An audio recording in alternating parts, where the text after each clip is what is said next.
Hi YouTube family, what's up everyone? Welcome back to my YouTube channel. It's your girl Aska Akinyi.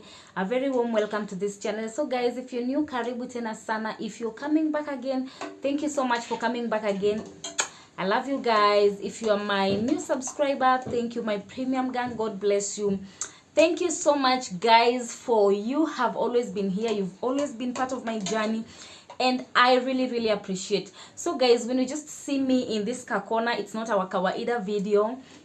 We're not gonna clean, we're not going to cook, we're not going to house hunt. Definitely we are going to talk. So yes guys, so today we are going to talk, as we've just seen in the topic. Yes guys, so what is that thing that led you on YouTube? Maybe if you are a YouTuber, because also most of my viewers are YouTubers. What led you to YouTube, by the way? So today I am here to talk about what led me to YouTube. It wasn't a good thing back then, but now when I just sit down and look at it, and I'm like, wow. So sometimes we just pass through some things so that they can usher us to other things.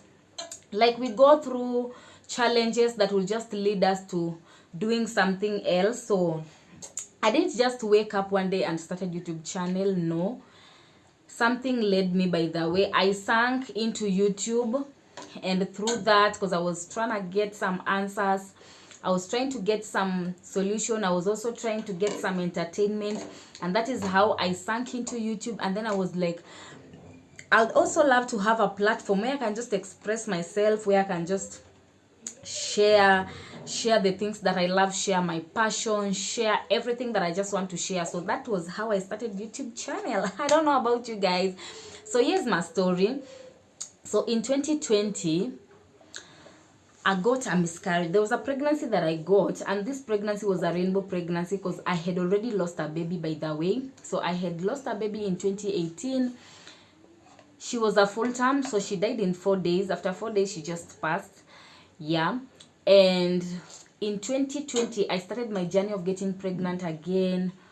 And I was trying to get pregnant, but it was kind of hard. But now in 2020, I got pregnant. Some months there, I got pregnant, and then confirmed I was pregnant. I was so excited. You know, the excitement you can have when you just know that this is my rainbow pregnancy. And then you're like, oh my god, I can't just wait to hold this baby. I can't wait for that replacement and all that. So imagine this pregnancy just got a miscarriage. I started miscarrying, and I didn't know I was going through a miscarriage. The reason as why I didn't know I was going through a miscarriage was I never was in any miscarriage. So how was I to know? So I was feeling like I was cramping and I was bleeding, by the way. I was cramping and I was bleeding, and I was on YouTube. I was looking for answers. Can someone be pregnant and then at the same time bleeding? And then I will just get these answers. Yes, when you just have twins, you can bleed at the same time and all that. So I was getting the answers that were going hand in hand with the situation that I was going through. And then I asked my friend, and then my friend was like, some people just bleed and they are pregnant. And I was so convinced, by the way. Imagine this, me, I was so convinced. It was that time of COVID where there was lockdown. You couldn't go from one county to another, and then we were in Machakos County, and it was so hard for you to just make a quick decision. We were not in a position to make decisions for our own self. So I think it was too late. When I went to the hospital, it was an incomplete miscarriage. Already 80% was out. 80% was out. Oh my god, I felt so bad. I've never felt so bad. I felt so bad. Like, I didn't know that miscarriage hurts.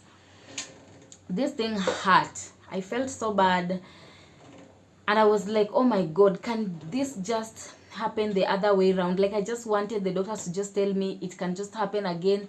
We can hold this. Like, I asked them questions, and I was like, is there anything else that can be done so that this, like, they just told me no, we are sorry and all that. So I went back home, and I started feeling bad again. So I was also again rushed to the hospital, and then yes, I was given some medications, and yes, it was also an incomplete miscarriage.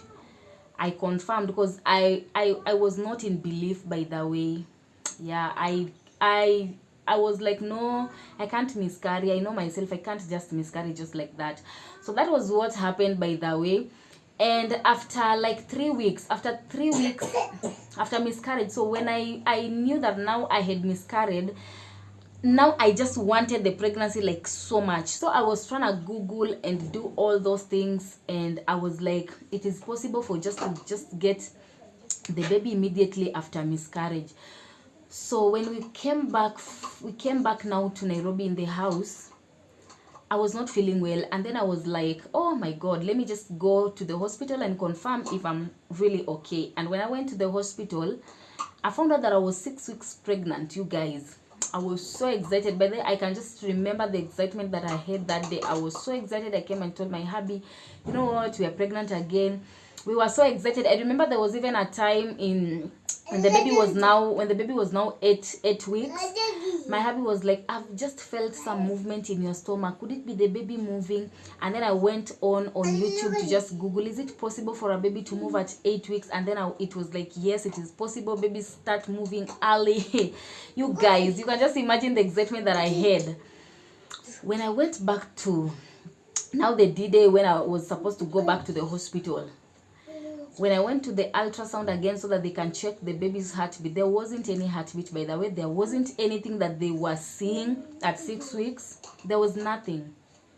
You guys, like there was nothing. You guys, like there was nothing. I remember before I went, there is this like a dream that just passed through my mind, and it told me that, you know what, you're not pregnant. And then I battled with that thing, and I was like, it's a lie. The devil is a liar.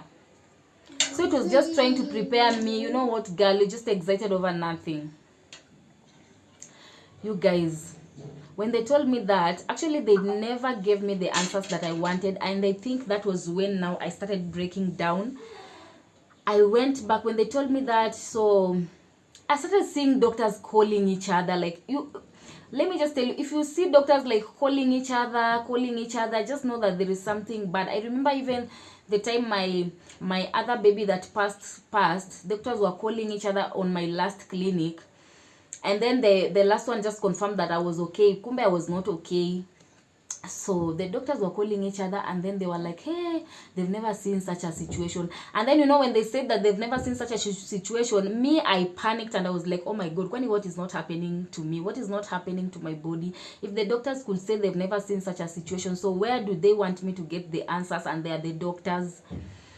So the nurses sent me back to the doctor, and that doctor, I think it was just like a clinic officer, he never gave me the answer that I needed. Actually, never gave me the answer that I needed. So I came back home. When I was coming back, I just told myself, I told God one thing: God, I know I can deal with myself. Just try to help me deal with my husband, because this man knows that I'm pregnant. God, and you know how we've just been looking for this second baby.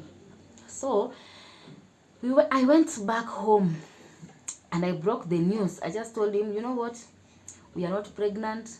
This and this is what has happened, and that is it. So I came back home and I told him, you guys, and his reaction was not that bad. So I know he used to feel bad, but he couldn't have afforded to just show me through the face, because I was the one who was going through the pain most. I am the one who was going through the pain most, to my thinking, to my feeling. So I said, okay, let me tell you, this thing was killing me slowly. I never told anyone, but this thing was killing me slowly. The reason as to why I never told anyone was because when I got miscarriage, I was looking for a baby, and then I told people, you know what, God has blessed me with another baby. Mommy, stop. God has blessed me with another baby, and you guys, I lost that baby. So people are like, oh, congratulations, and you've already lost the baby. You guys, you can imagine the pain. So this time round, I just suffered alone. So we just suffered alone. So I saw that this pain is too much, and I was so depressed. I was sinking. I will just do my work. After I'm done with my work, I'll just go straight to bed, and now I will Google. Let me tell you, that was the season I Googled everything in this world. That was the time I said, if I would go back to school, I will just be a gynecologist. Like, I will just provide solutions to women. Like, I will tell them what they want to hear. I will tell them, I will make them understand what is happening with their bodies, because I felt like I felt like somebody could not explain to me so well what was happening with my body. I felt so bad. I was thinking, one day I thought of my friend.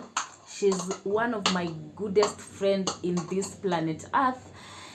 And I was like, I wanted someone who will not pity me. I wanted someone who we will laugh together. I wanted someone who, after we've laughed together, who after we've joked about it, we are going to find solution. And I found that someone. My friend, we laughed. We were like, how can the baby dissolve just in the womb? He told me, have these doctors told you anything? And I was like, they have not told me anything. They've just told me that they have not given me the good explanation that I wanted to hear. So this lady told me that now I'm going to pay for you. We are going to see a gynecologist who is going to answer your questions. You only need answers. I told him, yes, I just need an explanation. I want to know what happened to my body. I want to know what happened to the pregnancy. I want to know which situation is that. What type of occurrence is that? So we went and I got answers. Actually, I got answers. I was so satisfied, and then I healed. Actually, those answers made me heal. Because I was Googling everything. I was really Googling everything. And you know how Google sometimes can just tell you things. Sometimes it will lie. Sometimes it will tell you some problems that even when you just think about them, they will make you so much depressed. Sorry about that, guys. So that was what happened. We went to that gynecologist, and then that gynecologist told me that it could be the miscarriage that you had was incomplete, and then it started growing. When it started growing, it realized that it didn't have a heartbeat, and then it started dissolving. Actually, that was the explanation that I was given, if I'm not wrong. So when I will just use this strip test, this pregnancy strip test, I will find out that I was pregnant. When we're in that gynecologist, we did the hormone test, and it confirmed that I was pregnant. So he told me, your body knows that you're pregnant, so you cannot get pregnant again, because your body knows that you're pregnant. No matter what you do, your body already knows that you're pregnant. So what you need to do, there's an injection we need to inject you so that it can just clear your uterus, so that your body can know you're not pregnant, so that you can conceive again.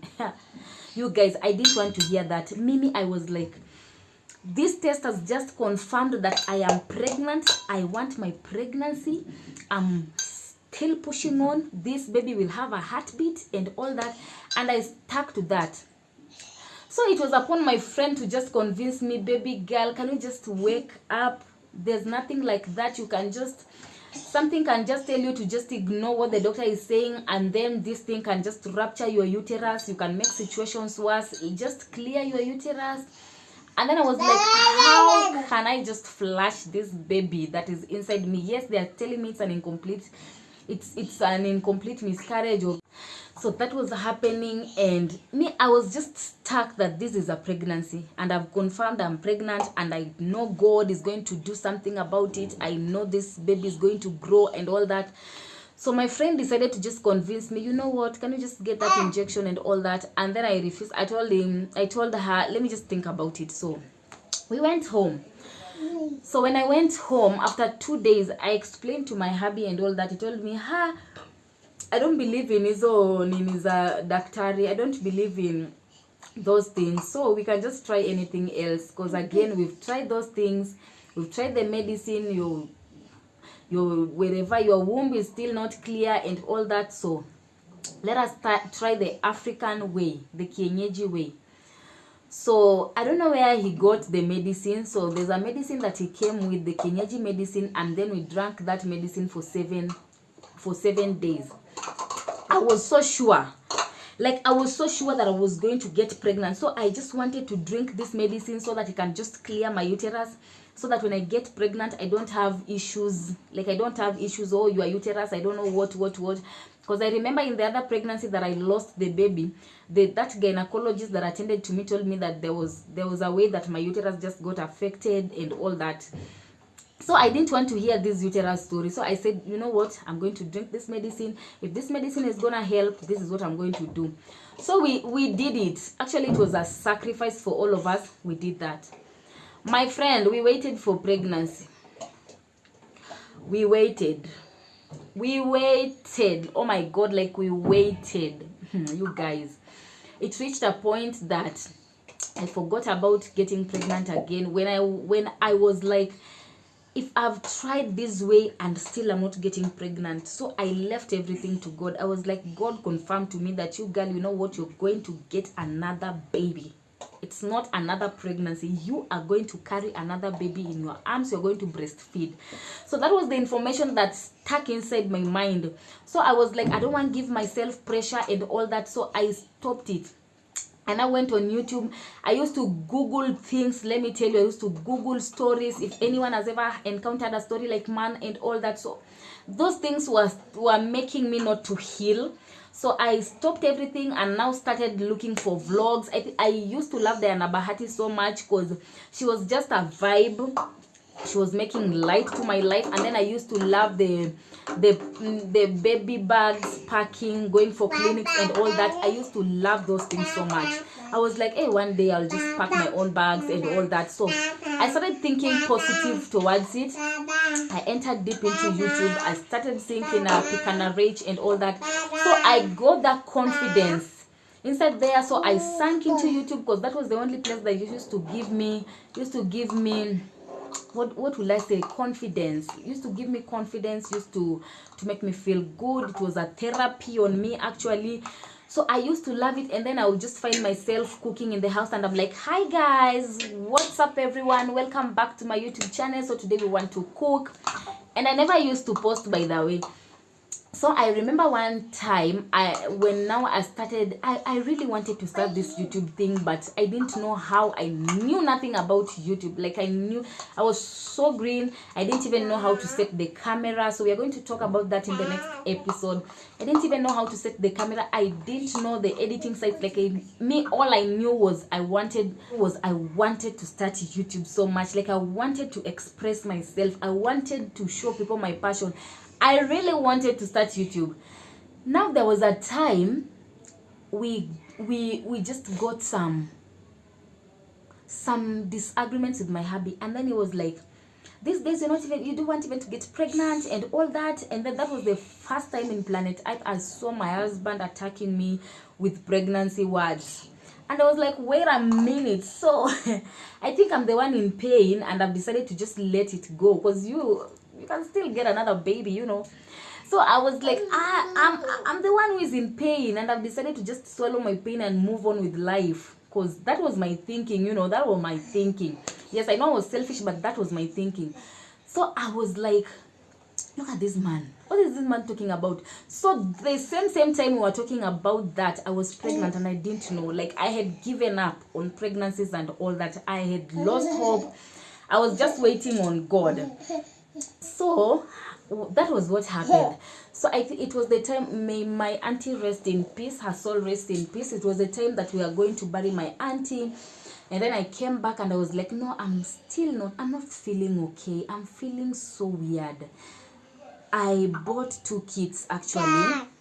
I bought 2, and the first test I found out that I was pregnant, you guys. Hey, they were so red. Those lines were so dark. Like they were so dark that you couldn't even have imagined. So for the first time I felt so excited, because I used to buy in 1 month, I used to buy like 4 or 3 kits.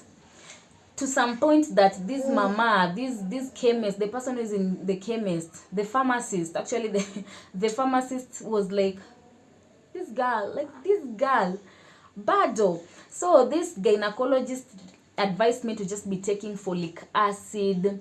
Like, yeah, I was just taking those to folic acid. I was taking them. So when this mama saw me, this pharmacist saw me, he was like, oh, congratulations.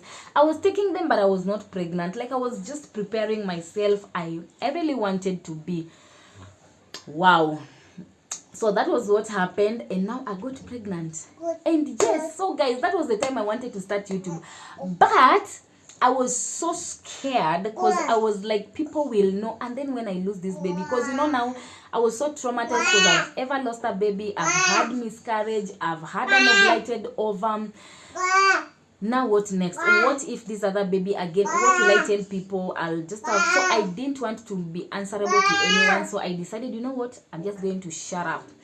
Of course, you cannot hide pregnancy, but the ones who will know, let them know. But the ones who will not know, let them not know. So I think that was what happened to me. And here we are, guys. So that pregnancy also, it was one day at a time. I've never been so scared of carrying a pregnancy, by the way. Now this one is Louis' pregnancy. It was a day at a time. Actually, I used to pray. Like, I think there's no single day that I never prayed. Never. There was, because I was feeling like I was cramping, and then I was like, oh my god, this baby is coming out. I will just hold myself and sleep and pray, like, oh my god. Even the day I was going for C-section, I didn't believe that I was going to get this baby. I was like, oh, maybe this baby will have a lung problem. Maybe this baby, I was not so sure. Even after the baby just cried and I was given the baby, and then I was like, is the baby okay? Are you sure the baby was okay?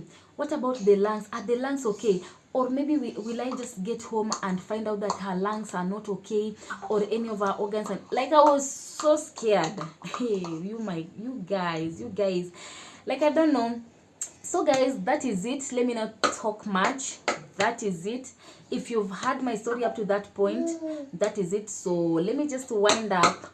When I get back to Louis after 2 months, I now entered YouTube like nobody's business, because nothing was holding me. So I just wanted to heal. So after I healed, after 2 months, exactly when Louis was 2 months, I started what I had wanted to start for a very long time. And since then, I've never even stopped doing it up to date. We are close to 1 year since I started YouTube channel. And now when I started YouTube channel, I said this is the best gift that I want to give to my children. Yes, actually that was what I said. The best gift that I can ever give to my children is for me to just start a YouTube channel, for me to create a platform for them, for me to create memories with them. Like, I wanted it for them. Actually, that was also one of the reasons that I started YouTube channel. So I was telling myself, Louis, I'm starting this YouTube channel for you and Pearl and all that. Mommy wants to create a platform for you guys. And here I am, guys. So from there, we are going to talk about it in the next session, on how I started, how it has been, how it went, and how it is now. So guys, that was the reason as to why I sank into YouTube, because I was looking for answers, I was looking for fun, I was looking for mind refresh. Like, I just found YouTube as my other family, as my other world, and then I adopted to it, and then I got interest in it. And then I said, why not? If it's a platform that I got answers in, maybe through me, anybody else can just get the answers. Anybody else can just hear what they want to hear, or can just see what they want to see. And that was it, guys. So if you've just listened to this lady over here up to this time, can you just comment down there if you've ever been into a situation that led you to YouTube, or what led you to YouTube, by the way, or what led you to what you're doing, by the way, or do you have any problem or any difficulty that led you into doing something else? Guys, you can just comment there. Nawapenda tena sana. May God bless you. I know there was some background noise here on Toy. Yes, but you know, I'm a mom, yeah, and I'm at home, so baby noise, you just have to hear it, because maybe the time you want to shoot, she's not sleeping. The time she's not sleeping, you're doing something else. Bye guys.